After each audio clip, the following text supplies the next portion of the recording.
All right, welcome back. We are on level 4 of lesson 5 using the toggle switch. So the toggle switch flips between two positions, open and close. This program uses it to make a light switch. Right now, it can only turn the light on. Do this. When the switch is flipped to close, the LED will turn off. Use an onboard event to detect when the toggle switch is closed. Add code to turn the LED off. So right now it says line 1, when the switch is flipped to open, the LED will turn on. Line 2 says on board event, toggle switch open. And line 3 says LED on. So when the toggle switch is open, the LED will turn on.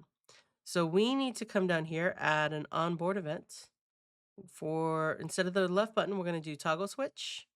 And instead of open, we're going to do close. So when the toggle switch is closed, the LED will turn off. All right.